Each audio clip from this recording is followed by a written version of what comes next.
Hi everyone, I hope you all are doing well and staying healthy and safe during this time.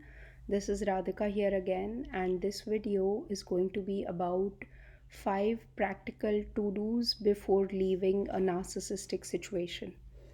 Um, this topic it came about because one of my clients was asking me about some practical tips that they should take before they get out of a narcissistic situation, and these tips will actually help you get out of that situation as well.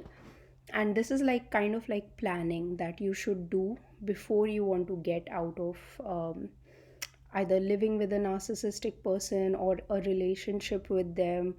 But this situation, like the client who was asking this, was mostly asking this as a person who has narcissistic parents and quite a narcissistic family, and they want to get away from the family because now they have started recognizing the signs that they will not be able to do very well mentally and in life in general if they stay with this narcissistic group or narcissistic parents. Um, so yeah so this video is some tips that you can follow for that. So the first tip I have is, when you find yourself in a narcissistic situation, the first thing you have to do is you have to give attention to your mental health. That's like the first thing you should do. It's not like right away you want to run away from there.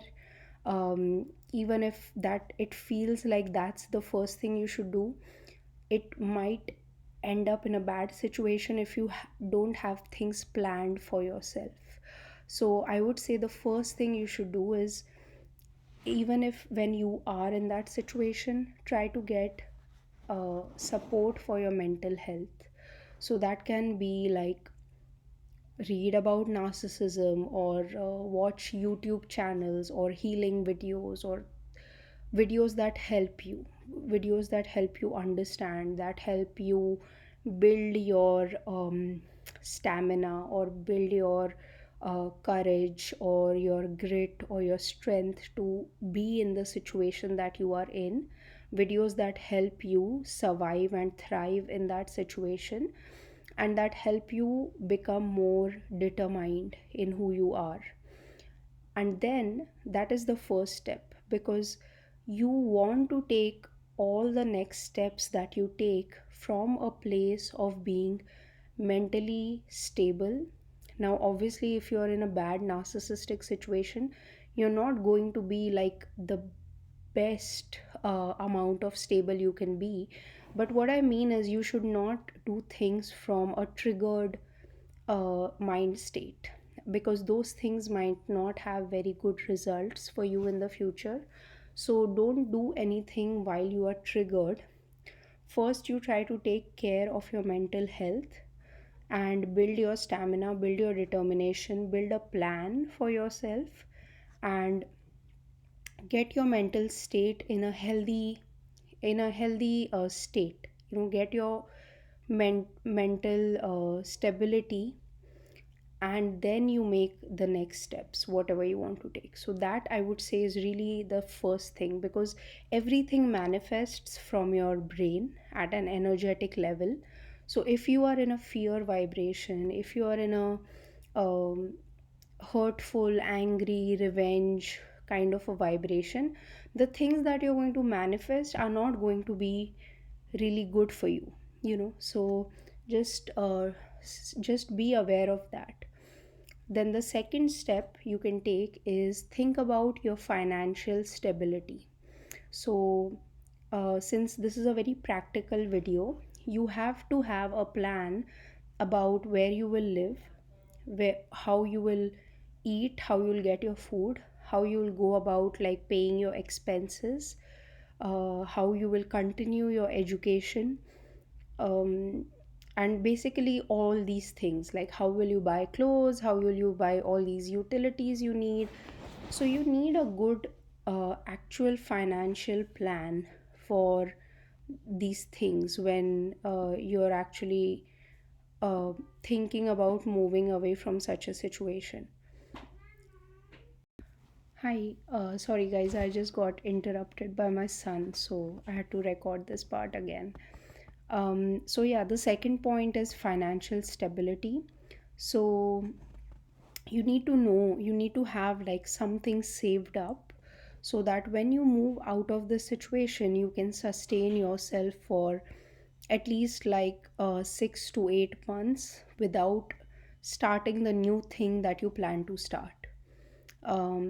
So this one especially, like the client that I spoke to, for if you are like still a minor, or if you haven't started your life yet like as an adult in the world, this is especially uh, important for you to kind of complete your education or complete a part of your academics till the point where you can get a job and sustain yourself.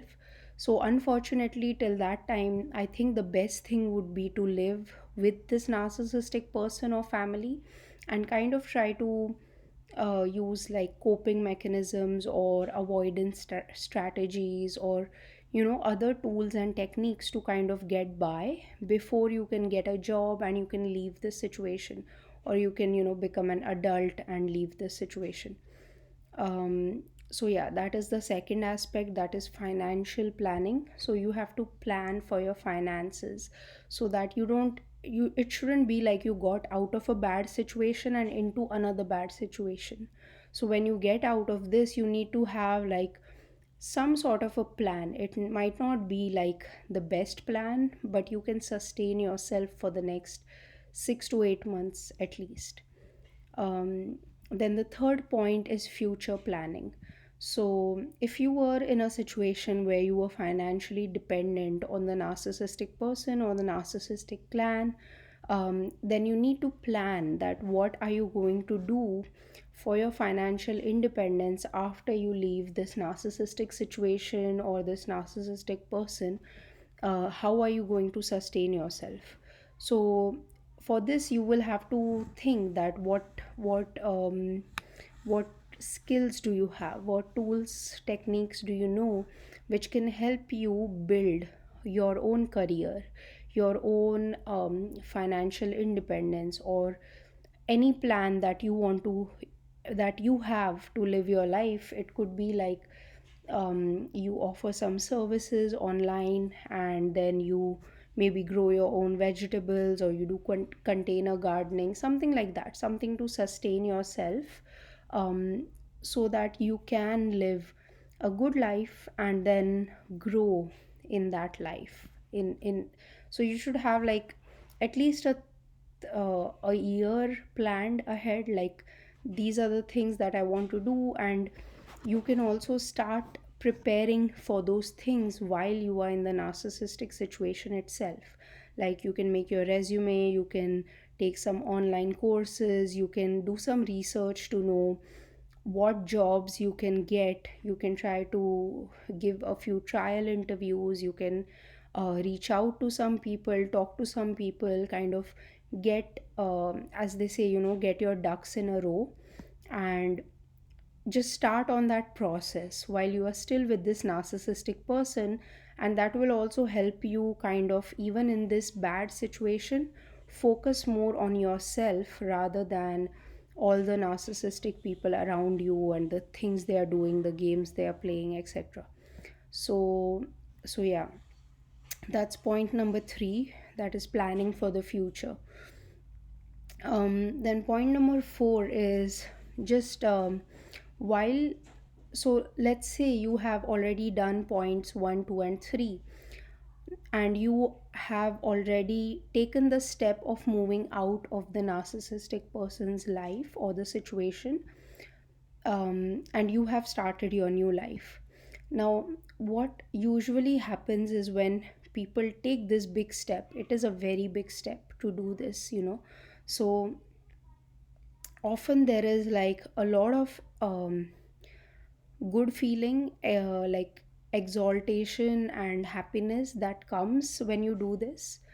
But along with that, there is also a lot of worry and anxiety and just this general feeling of, what's next, that happens when someone does this. So I would say that when you are planning for this, a very good thing that you can plan ahead is plan for some group support or some group therapy or some sessions that you can have. So kind of plan your support system. If you have a few friends who know you are going to do this, who know what you have been through, who have been there with you through thick and thin, what you can do is you can prep these people. You can tell them that this is my plan, guys, and when I do this, when I make this big step in my life, I am going to need your support sometimes. So this could be like some friends you have, some family you have, or it could also be like a counselor you have, a therapist you have. You can also talk to them and tell them that this is what I'm planning to do, this is the big move that I'm planning to make. So maybe after that I will need your support, I will need your help. So you can reach out to real people that way. Or again, if you don't want to do that, if you are really don't want to share your story with anyone, it's you are pretty guarded about your life story and what has happened to you, again, plan for this. So if you don't want to talk to people, just know that there will be some downs even after you have moved out of the narcissistic situation, and prepare yourself for that. So just be easy with yourself, don't force yourself to move on too quickly, and give yourself time. So if you don't want to talk to people, you can again go back to watching YouTube videos or going on forums or Quora or wherever you get your support from, where you get that feeling of community from, and kind of spend some time there. So give yourself like a few days or a few weeks or a few months where you will need to process this big life decision, this big life change that you have decided to make. It's I don't want to be a downer, but it's not going to be like a one day move where everything goes right as soon as you move out, like how they show in movies. It's probably not going to be like that.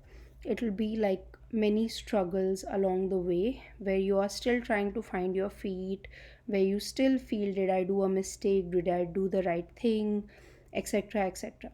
So you will go through those like emotional ups and downs, which is totally fine. It's very natural to go through those. And then yeah, and then once you have done these 4 points, I think another very important thing that you need to plan for is actually celebrating getting out of this really bad situation. So a big part that empaths or that a lot of people miss out on is actually congratulating yourself for first recognizing a toxic situation, second, educating yourself about the toxic situation, third, planning all these things to get out of the toxic situation. And the main thing is you actually did get out of the toxic situation. So when you do all those things, it's important for you to celebrate the growth, the evolution that you have gone through. So yeah, so that is the fifth point, that yes, you are doing all these really difficult things and it's not easy to do them, but after you have done them, there's a need to actually sit and acknowledge the amazing thing that you have done with your life and the amazing decision that you have taken in your life to move your life into a better direction. So with that, I think that's the end of this video. My son is again knocking on the door. He just won't let me make this video. So as always, I thank you all so much for supporting this channel, and I wish you all a wonderful life and wish you all a lot of love and a lot of light. Thank you. Bye.